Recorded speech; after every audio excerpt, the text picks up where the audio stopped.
Welcome to Boone Crimson Channel.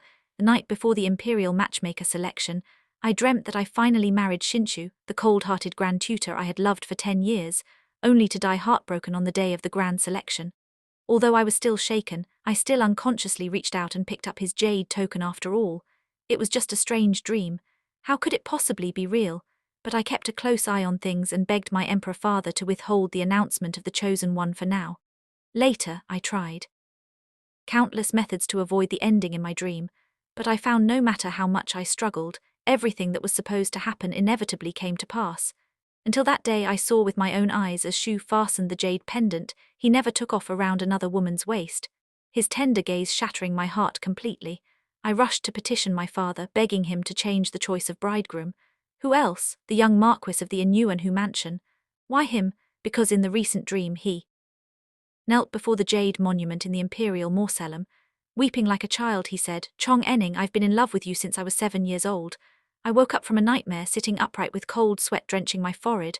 Your Highness, did you have a bad dream?" The knight attendant hurried forward. "It's nothing." I waved my hand, suppressing the lingering unease in my heart. "Just a dream. Please help me get ready."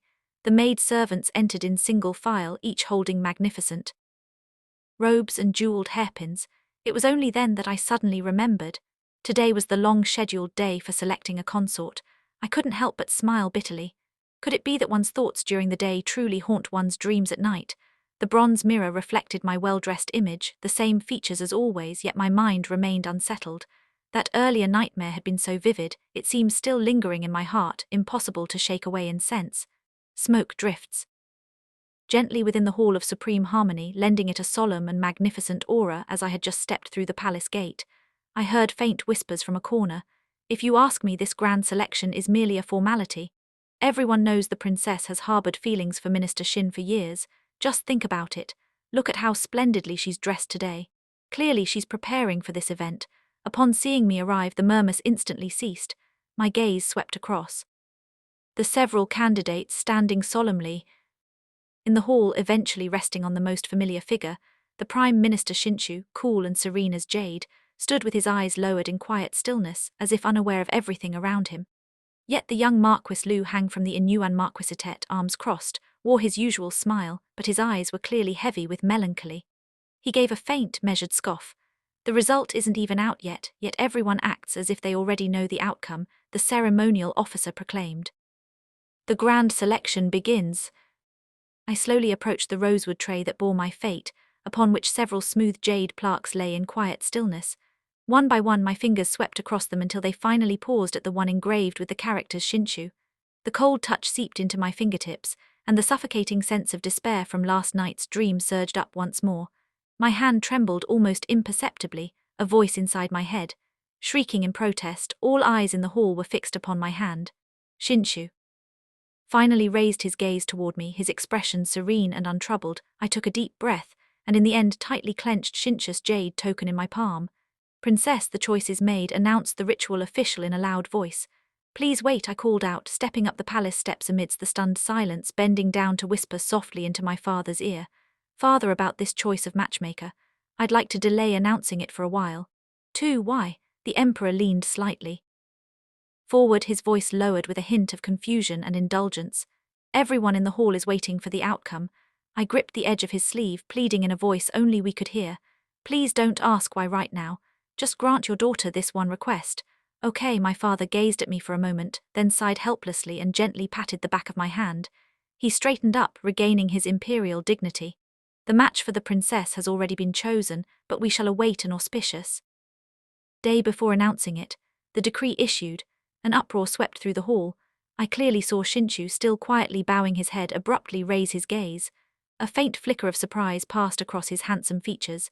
As if wholly unprepared for this sudden turn of events, in contrast, Lu Hung let out a sharp tusk, then strode forward with long steps. The once smiling pea-shaped eyes now burned intensely on me, his voice firm and clear. "Your Majesty, Princess, why delay the announcement? Whether good or bad, why not reveal it now? Let me at least die with my mind at ease." His words carried their usual teasing tone, yet his eyes held an unmistakable seriousness. The slight heaviness in my heart, stirred by my dream, was somehow dispelled by his words, and I couldn't help but raise an eyebrow at him. Lord, who's so eager, I'll just have to keep it a secret from you. After bowing to my father, I turned and left the hall. Back in the Xiaoyang palace, I sent everyone away and stood alone by the window. The spring outside. The window is in full bloom, yet my heart gradually grows quieter and calmer. The nightmare that had been forcibly suppressed now surges forward like a tide, clearly flooding my mind. In the dream, I failed to utter that word wait with the purest joy and hope of a young maiden under the gaze of countless onlookers. I chose Shinchu at that time. I was so certain. Though his temperament was a bit cold, he still treated me differently on our wedding night. The red candles burned brightly, and he stood in his bridal attire still, as upright as a pine tree, yet his gaze upon me held no trace of the warmth I once knew, only the respectful distance of a subject toward a princess I don't understand back then. When I got hurt playing, he would frown and scold me, yet still tend to my wounds with utmost care. He'd make me copy pages when I recited the texts, wrongly yet silently passed me my favorite pastries. Even at my coming-of-age ceremony, he personally pinned that peach blossom pearl hairpin onto my hair as his fingers brushed against my hair tips.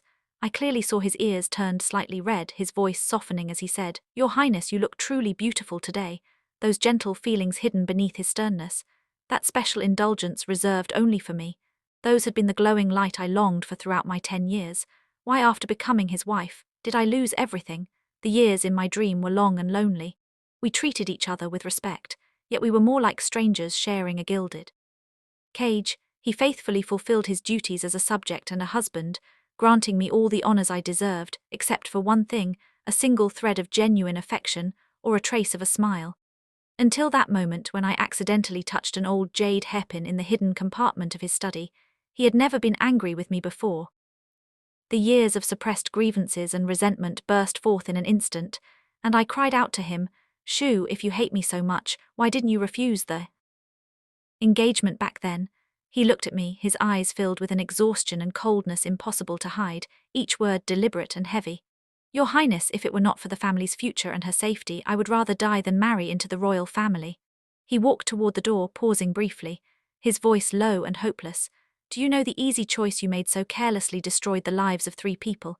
In truth, he had already harbored an unbreakable bond with that bright, shining moon in his heart, and I, this foolish princess with unwavering dreams, had become the very culprit who shattered a fated union after that. I fell gravely ill and never recovered. Medicines were powerless. The sorrow in my heart remained unresolved. I finally exhaled my last breath in a cold, dark silence. The dream came to an abrupt end here. I suddenly took a deep breath, straightened up from the window and shook my head vigorously, as if that could dispel the trembling in my heart left by the nightmare. After all, it was just a bizarre and fantastical dream, 10 years of adoration.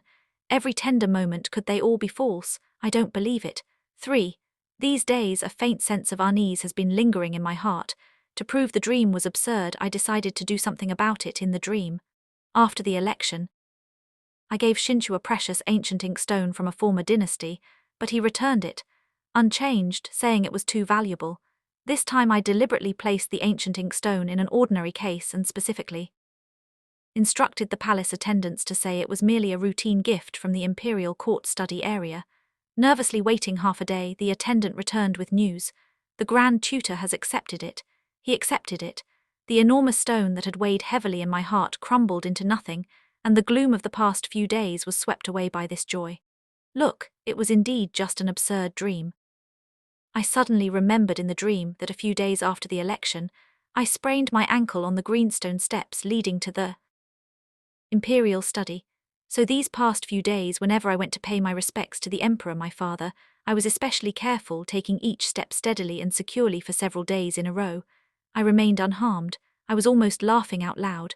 What nightmares, what prophecies, merely the product of my own fanciful imaginings, stirring up trouble for myself after 10 years of close friendship. How could it possibly end in such a pitiful manner in a dream? Feeling relieved, my steps became light and carefree. I can't wait to go find my father and ask him to announce the results soon. Settling my marriage with Shinchu, perhaps I was too overjoyed, for when I passed that flight of steps again, I was lost in thought about how to approach my father and suddenly forgot to watch where I was going. My foot twisted sharply, pain shooting up from my ankle. "Your Highness," my maid cried out, quickly catching me. I was helped back to Xiaoyang Hall, The imperial physicians examined me and said it was a sprain requiring several days of rest. At that very moment, a palace maid who had been sent to the Grand Tutor's residence bowed in and softly reported, "Your Highness, the Grand Tutor has sent back the ancient inkstone." He said, "Yesterday, a former student came to visit and recognized it as the long-lost Sunyang inkstone from the previous dynasty.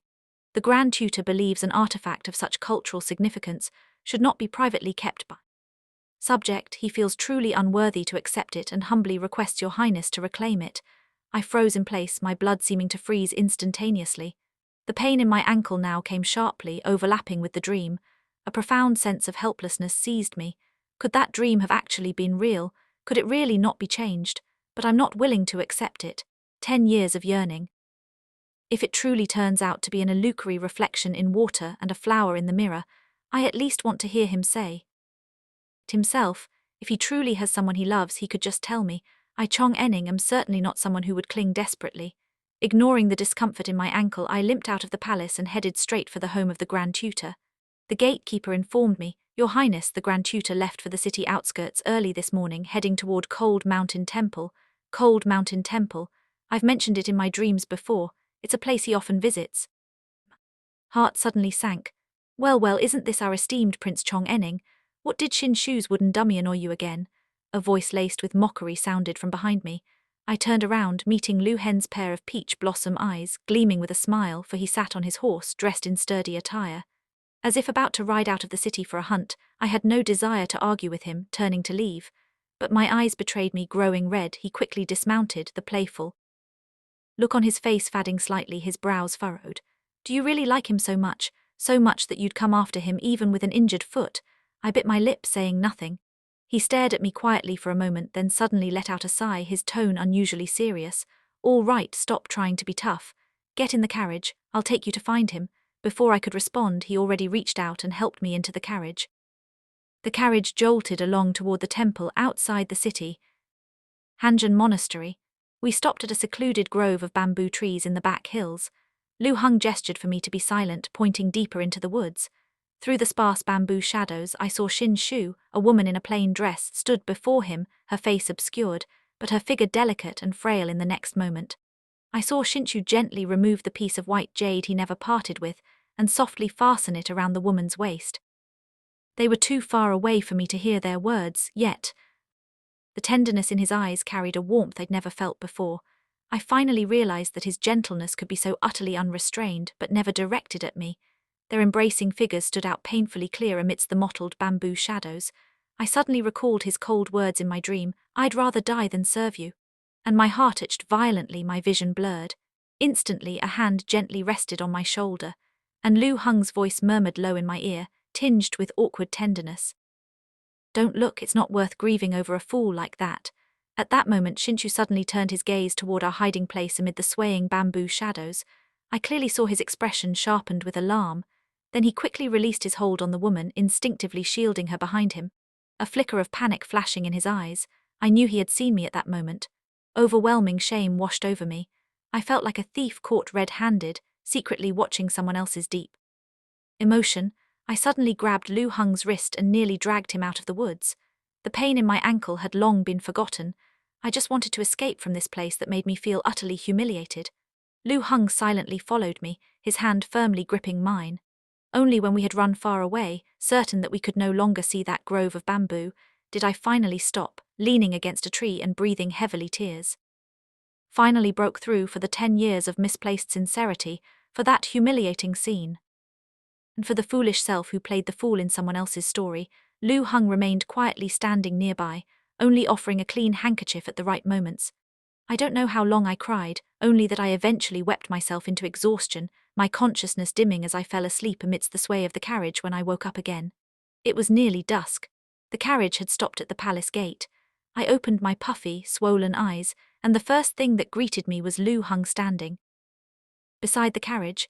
He was facing away from the carriage, his figure straight and tall, golden light from the setting sun outlining him warmly. Perhaps he heard the noise and he turned around at the instant our eyes met.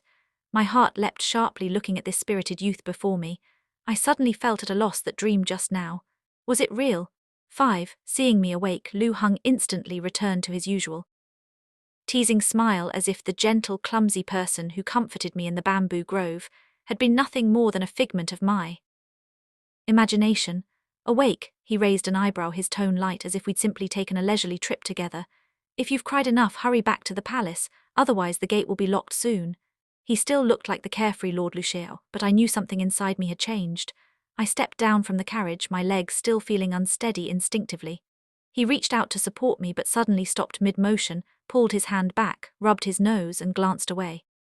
After returning to the palace, I didn't go back to my Xiaoyang pavilion but went straight to the imperial study. Your Majesty, Father, I knelt on the ground, my voice slightly but resolute. I respectfully request that you change the choice of my husband. The Emperor immediately set down his vermilion brush, stood up and hurried over. Has that young man Shinshu been mistreating you? He reached out to help me up, but I stubbornly remained on my knees, shaking my head. No, it's not that. It's simply... I wish to make a different choice. The Emperor gazed at me for a moment, then spoke slowly. Are you absolutely certain you've thought this through? Yes, who else? And Uranus Lu Hung, why him? I didn't tell him, because just now in the carriage I had another dream. I dreamt that after my death Lu Hung knelt before the cold jade steelily in the imperial mausoleum. Sob like a child, he said, Chong Enning, I've loved you since I was 7 years old. My father was finally persuaded by me and agreed to replace my match for marriage. He specially ordered the Bureau of Astronomy to select an auspicious day. Setting the announcement for the 15th day of the 4th month, I whispered softly, It's my stubbornness that's caused trouble for your Majesty, Father. But Father laughed heartily, his gaze clear and unwavering. Trouble? What trouble? The talisman your daughter chose that day was originally Lu Hang's. Leaning against Father's shoulder, my tightly strung heart suddenly relaxed, melting into a warm, moist warmth behind my eyes. Since that day I have settled peacefully in the palace to recover, merely awaiting the auspicious occasion. I had the palace attendants turn down Shinshu's 3 requests to see me. It wasn't until April 15th that my father officially issued the imperial decree of marriage. As I stepped out of the imperial study and walked toward the tool, Shu suddenly appeared out of nowhere, blocking my path. He stood beneath the willow trees by the poolside, his official robes slightly wrinkled, dark circles under his eyes, his voice stifling with suppressed rage. Why have you persistently avoided meeting me?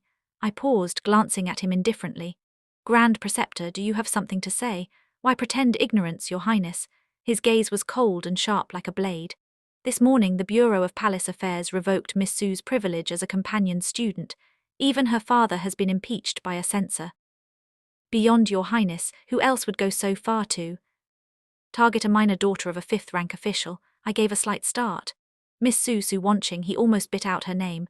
Didn't Your Highness see her that day at Cold Mountain Temple? It was only then that it suddenly dawned on me the woman he had protected that day was suing.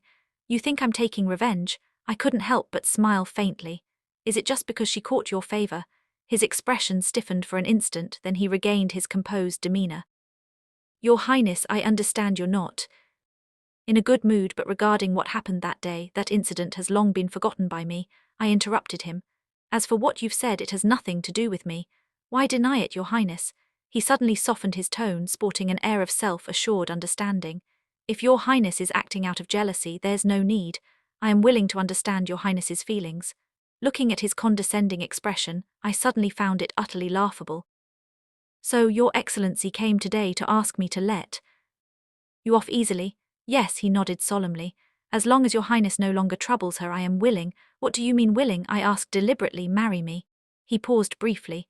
Then his expression settled into one of, as I expected. If this is Your Highness's wish, the spring breeze sweeps across the pond surface, creating ripples that spread in waves. I couldn't help but burst into laughter at his self-assured expression. Lord Shan, I slowly bent a willow branch. You're quite overestimating yourself. The composure on his face instantly froze. First, I only just found out today that she's surnamed Su, so whatever stories you've told truly have nothing to do with me. Second, I deliberately paused, savoring the sudden change. In his expression, who told you that the person I chose was you? 6. Shinshu's face turned deathly pale as though he'd heard an absurd fantasy. Your Highness, why say such bitter words? I know you're upset, but what? I cut him off bluntly. Do you really think I'm playing games to win you? He opened his mouth.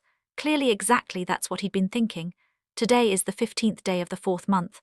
I no longer looked at him, my gaze drifting towards the magnolias blooming in the distance, the auspicious day selected by the Bureau of Astronomy.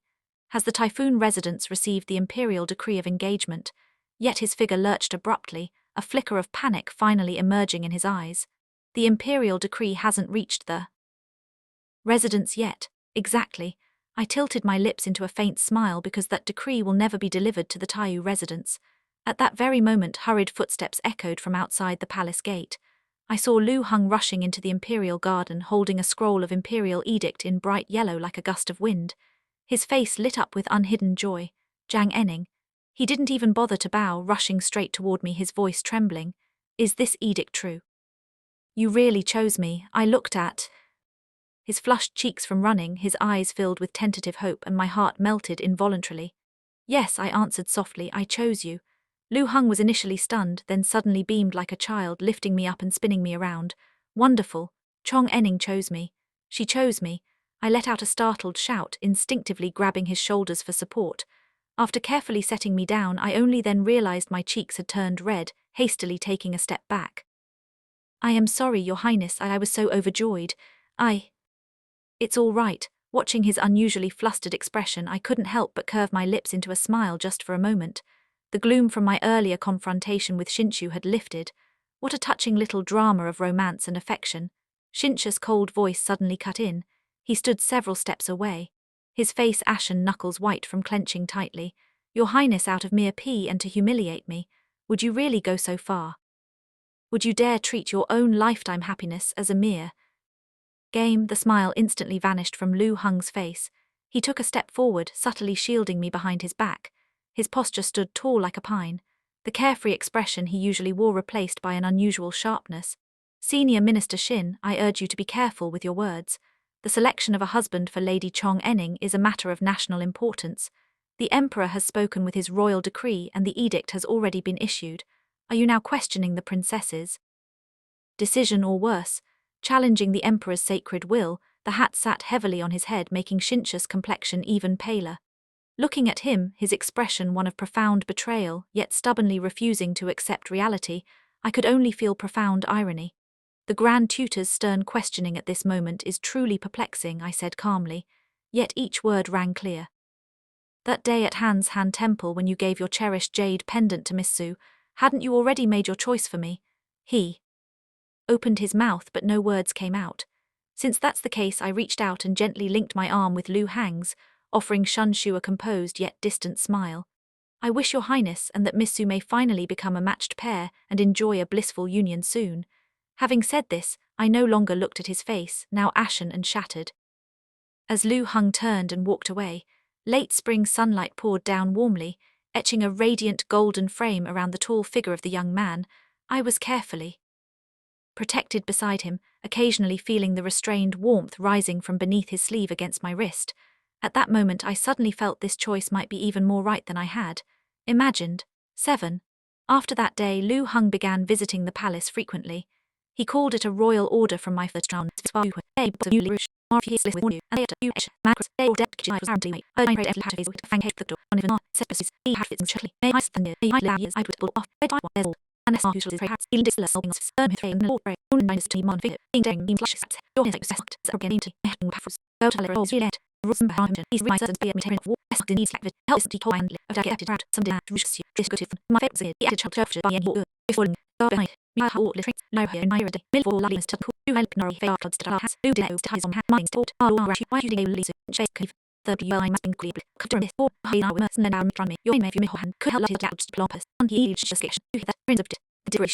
And now fate was beauty to submit to his kid, the hair of and I might be of high hush, I only submit to me, that one person on missing number, and frozen would have slept it. Even tyrant dead made the jet, high spoon, Lusang cry you and I to bring to, high quality, the bratwing even there was in, I tasting the egg, and she's my blood is her nose, time, but was in so, the word, stand up, and he would it, if he would it in while, hung on the lap, the thought, in the backfrost, the litter of it ice, where there was hand on the talis, who hung under what, one direct east, and will you just, him, then it from pets, cells, in way, leave, that's harsh, don't study, study, trying to know, and you should to do the game to life, didn't fight by deeds to it, but spin there and wild for kid, I read that, or could draw need for Jim embryo some English days, night in who was interested in now half, him the Italy, his eight told them, I will live properly, I'll wear your eye true. I have said, he put it in the row, usually he lost sounding sorry, so not better, really, if I have here, for to fast, why the courage to know it, even deliverant to finish, stim cut my arm bay, heavy, he's my bin all winding down, happens to be of tree, that brother, his written to serve dinner, and stay back with heat, go as a copper to I've missed. The snow to Mary Dudley, type into that was setting. Mafar, I five simply. Yes and yes and you suspect that the they were writing it here to boying the not made. P.I. Trudofs, at you and enough, thence and it's been was.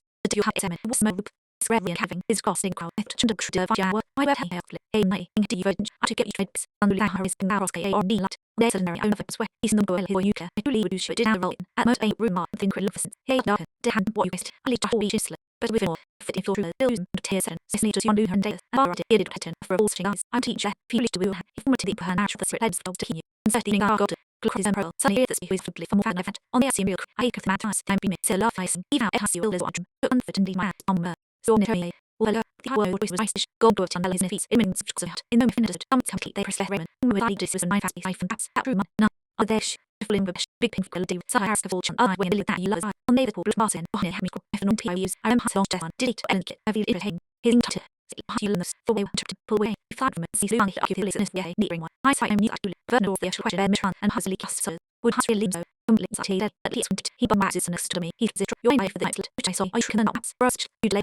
Who and bottom to in the judges. I had to start at least for Felixons. The vest. Short. Moods with love. Beauty. To sound the difference. He with Asmussen. Out from Blick from you. And all just to trick on these hand wheel eyes. To one. Do the open work. Gross beside each other. You ain't warrior. After that is. He is sad. What you've chosen. I didn't lean under the with own touch. It's to do next well. And down and far the ad. Brendan de interested out I posted. You ain't no la. Cosplay this on his earth. He was rested. In city. You is hardly. You was wrongly. For child children. Nourish. Trust the way. Even Lord Agnet. Head these. Hard bright. Hopefully. Water it for refuse torture. He was hot. But he had to hell. He ate for developed also. I saw not with surprise. Not as I'm down. The early rain hang. Dagwood and Powell high lead with the toad just so much. Dad Rob showed it. Have it till fight off system. Duncan. The with what to see ads. Brisking meat into sauce. On the other side a liberal night. Len hay pass look in me. Point to ring in the thing on his thing. On that. Though I'm shooting swing thing. Have these mop. And birds up to it. I have to press fix. Started hay and leave to. Shooting of Tasvalley over it. Action I find file on back. Some play and saving chish. You on matches all to stand it. Airtime love. Or it's called needling thing in you at something map back and knows to on the foot missily I report in a shed with singing urban stare. I read me. Here to red von I open. If lower when he to the look at all hash foot. Hair shoes it I lot. Some every knife brow. Between tea and medicine of roasting hot. Guess what if get in a Drew use you worry but at. The our shower full diffs is gruffer. Yeah you get the shift net la you get the real I every dog stay on no choppy sit in us. You thing. Is I saw rouse ankle. Kairos eye. I'm tired of with it. Worship tap with elegance and shade. Or sit on. No fun night boy from ride speed or night. So I think monkey headed. From one gate water will it. I donated from L.A. Nice I know now. If the TV like Barrett will raise down she is from here. And John is sleeping is cutie nesh. Mean that like envy. I just get her at the lawn. Just slay don't patient. I need a way that may long enough my for ceiling nail on once. Savro tangy the being low way. At song re I actually being he had I saying no on else. Study lush left to Zano. Stairs look at for. But then although you're never in the Lord is up to it and day his show on the red bright and red eyes wrists. I rock and did all nick and sit on board my father. Past and added some if I should not was I till my sight here her and fleeing the wheels free left. Every on the is absolutely it I he'd have to eat to the ear patch. Look in the face build day with the in pen who always goes sat I had all the day and memory quite so chatting but her song who wrote clubbing off shaking it now you ratted lost this way in unfair eyes at or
If you like the story, don't forget to like it, share it, and subscribe to my channel.